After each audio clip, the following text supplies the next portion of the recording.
Congressman Paul, your position on the war is pretty simple. Get out. What about, though, trying to minimize the bloodbath that would certainly occur if we pull out in a hurry? What about protecting the thousands of Iraqis who have staked their lives in backing the U.S.? And would you leave troops in the region to take out any al-Qaeda camps that are developed after we leave? The people who say there will be a bloodbath are the ones who said it would be a cakewalk, it would be a slam dunk, and that it would be paid for by oil. Why believe them? They've been wrong on everything they've said. So why not ask the people... Why not ask the people who advise not to go into the region and into the war? The war has not gone well one bit. Yes, I would leave completely. Why leave the troops in the region? It was the fact that we had troops in Saudi Arabia was one of the three reasons given for the attack on 9/11. So why leave them in the region? They don't want our troops on the Arabian Peninsula. We have no need for our national security to have troops on the Arabian Peninsula. And going into Iraq and Afghanistan and threatening Iran is the worst thing we can do for our national security. I am less safe. The American people are less safe for this. It's the policy that is wrong. Tactical movements and shifting troops around and taking in 30 more and reducing by 5, totally irrelevant. We need a new foreign policy that said we ought to mind our own business, bring our troops home, defend this country, defend our borders.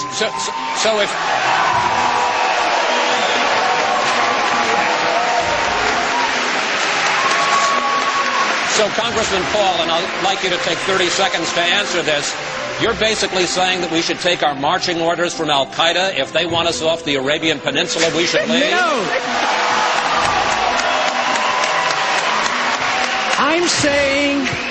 I'm saying we should take our marching orders from our Constitution. We should not go to war. We should not go to war without a declaration. We should not go to war when it's an aggressive war. This is an aggressive invasion. We've committed the invasion of this war, and it's illegal under international law. That's where I take my marching orders, not from any enemy. Over this way.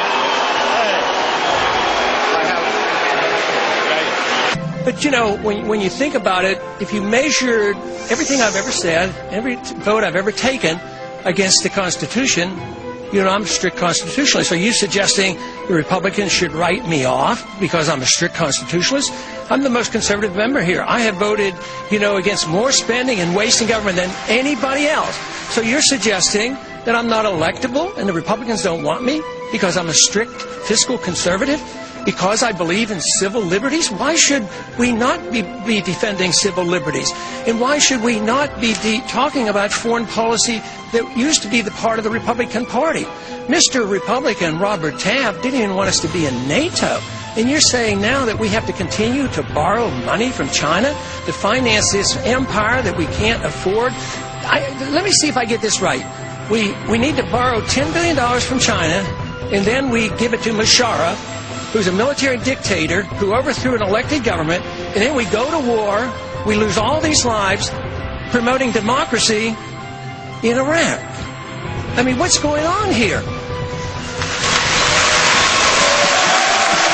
And you're saying that this isn't appealing to Republicans? Where did this come about? I think this is a Republican message. Well, the first issue that brings people to our campaign has been the foreign policy of non-intervention, minding our own business, a strong national defense. We got the most money from the active military duty people than anybody else. That's number one. And then the other subject that brings young people is following the Constitution, particularly with monetary policy. Don't print money when you need it. That's why prices go up. And all of a sudden, they say, a light bulb goes on, and they say, yes, the Constitution, the rule of law, sound money, and a sensible foreign policy. You know, we have a foreign policy where we blow up bridges overseas, and then we tax the people to go over and rebuild the bridges overseas, and our bridges are falling down, and our infrastructure is falling down.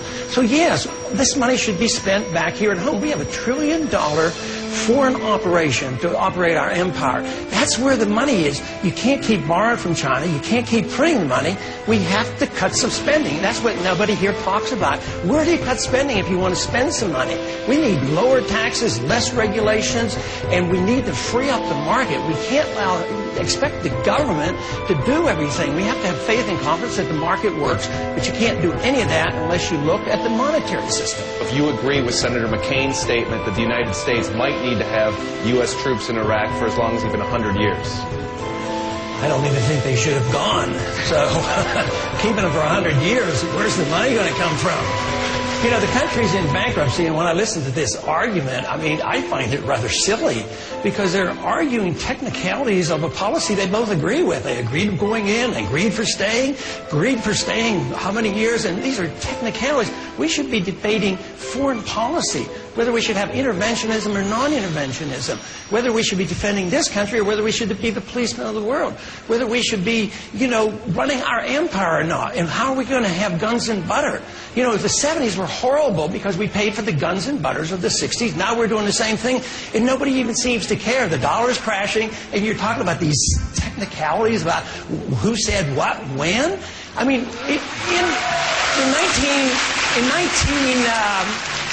in 1952, we Republicans were elected to stop the war in Korea. 1968, we were elected to stop the war in Vietnam. And tragically, we didn't stop it very fast. 30,000 more men died. So when I talk about these long-term stays, I think, how many men are you willing to let die for this? For something that has nothing to do with our national security. There were no Al-Qaeda there, had nothing to do with 9/11, and there was no threat to our national security. They never committed aggression. It's unconstitutional. It's an undeclared war. And we have these silly arguments going on about who said what when. I think it's time to debate foreign policy and why we don't follow the Constitution and only go to war with a declaration of war. I think if you're a strict constitutionalist, we should follow Article 1, Section 8 and deal with war under those conditions. You know, think about how many problems we might be able to avoid if we don't go to war without a declaration of war. And look at the mess that we have now. And it's under the conditions of war, and it was mentioned, I think, by Richard, that under these conditions, this is when our liberties are challenged. And so it is trying to avoid those conditions when the American people become frightened. So there is a saying that goes that sometimes we ought to be more worried about what's happening here than what's happening overseas. And since I think our foreign policy has an effect on the threat of terrorism, and then you add on to it the threat from our own government. And I don't, as bad as this is, I don't put all the blame on the president, because I think Congress has tremendous responsibility, even on the war issue. We just renege our responsibility and turn it over to the executive branch, and we do not protect the prerogatives of the Congress. And that is my message constantly. Besides, I've been a member of Congress, and I think I can better be critical of the Congress, but they give up too easily. And the temptation for the executive branch over the many, many years, or probably throughout all of history, they say the executive branch is always hungry for power. So it's up to the people, and it's up to the Congress to rein in the power of the executive branch. When we had Osama bin Laden on the run at Tora Bora, we virtually ignored him and allowed him to escape into Pakistan. Instead of pursuing him, what we ended up doing was borrowing more money and literally printing more money and giving it to Musharraf, who is the dictator of Pakistan, and say, hey, you be our guy, you go after Osama bin Laden, which he promptly did not do. And so now we're unhappy with Musharraf. We're now trying to undermine his government and put another military dictator in his place. The other thing that I would have done, I would have pursued him there at Tora Bora. I would not have gone into nation building in Afghanistan. But the other thing that I would have done, and I introduced this idea in the Congress, and that is revive the idea of the letter of marque and reprisal, which is in the Constitution. It was used in our early years to go after the pirates, targeting individuals who would do us harm but didn't belong to a particular country. So to limit the scope of the war, instead of declaring war on everybody and anybody, as we have done on the war on terrorism, and going into nation buildings against countries that had nothing to do with it, we could have targeted, in a very narrow sense, those individuals who committed the crime against us. But ultimately, of course, we have to look, if we want to solve that problem, we have to look at the cause and the reasons that terrorism is such a threat to us. And quite frankly, it has nothing to do because we're free and prosper. It has a lot to do with our intrusive and very aggressive foreign policy in the Middle East. The time is right, and there's something big going on in this country, economically, speaking. The young people are waking up. People know there's something very sinister about the undermining of our liberties. And our liberties in our history over the past 100 years or so, during war times, our liberties have been undermined. But frequently they got reversed. They were atrociously violated in World War I, but a lot of it got reversed. World War II was the same way. Think of the incarceration of the Japanese. But it never goes back to normal. This time we should have a greater concern because they're more fundamental, they're more sinister, there's more secrecy in government. And we're told there is no precise enemy. The enemy is everybody, and they're all over the place, and it's going to last for a long time, it's going to last forever. And therefore, your liberties are to be undermined forever, is what they are conditioning the American people for. And therefore, I think it's much, much more serious. Gasoline prices are high because our dollar goes down in value. Why do we have dollars going down in value? We fight these wars that are endless, and we end up printing the money for it and devaluing the dollar. At the same time, the disruption of these wars in the Middle East causes a fear factor to be put into it. A risk is involved. And the whole threat that we might invade Iran makes it so that the price of oil will continue to go up. So we're on a foolhardy course, and unfortunately and very discouragingly, the Congress isn't doing anything but making this much worse by spending all this money that they don't have.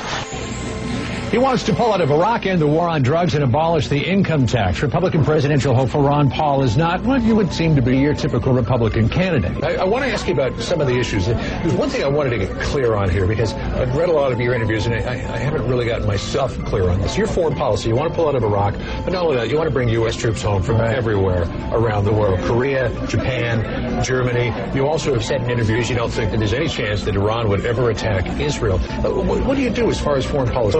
What we want to do is not get involved in these unnecessary regions. Every civil war... But sometimes you can't help it. Well, yeah, we can. That's my point. If we took the advice of the founders and had a non-interventionist foreign policy, right now we're engaged in Pakistan, but we just invested $10 billion to buy support from Musharraf. I think it's a lousy investment. So let me ask you this question. What is the difference between a non-interventionist policy and an isolationist policy, which some people believe? Yes, and there is a big difference. An isolationist really wants to withdraw in the borders, and they don't want to trade with people and travel and talk to people, and they want to isolate themselves. They're sort of mercantilistic. They think they can make everything.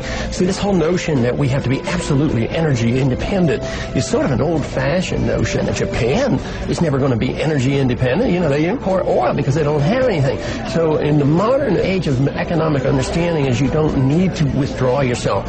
So the founders advise and the market advises that you travel, you engage yourself, you go through diplomacy, but you especially trade with people.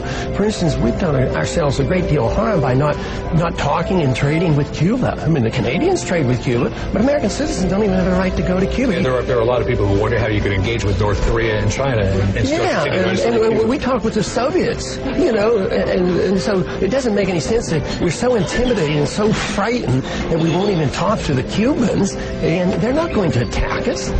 Where you have the most authority is on your commander-in-chief of the military, not commander-in-chief of the people. You're commander-in-chief of the military, and you can design foreign policy, and you could change the world within weeks about just changing attitudes, saying that we're backing our Navy off, removing the sanctions on Iran, we'll talk to you. We've talked to the Soviets. You guys aren't any more threatening to me than the Soviets were. And bring the troops home from Iraq. Give them a motivation to start talking to each other. The world would change. I bet oil would drop $20 a barrel. Just because right now it's up to 92 because of the threat. The higher the oil prices go, I think it's the closer we're getting to the people in the know behind the scenes on that we're getting closer to action against Iran. But I think this country, a movement in the last 100 years, is moving toward fascism. Fascism today, the softer term, because people have different definitions of fascism, is corporatism, where the military-industrial complex runs the show. When they, in the name of security, pass the Patriot Act, you don't vote for it. You know, you're not patriotic America. If you don't support the war, you don't support the troops. It's that kind of antagonism. But we have more corporatism and more abuse of our civil liberties, more loss of our privacy, national ideas BYD cars, all this stuff to coming has a fascist tone to it.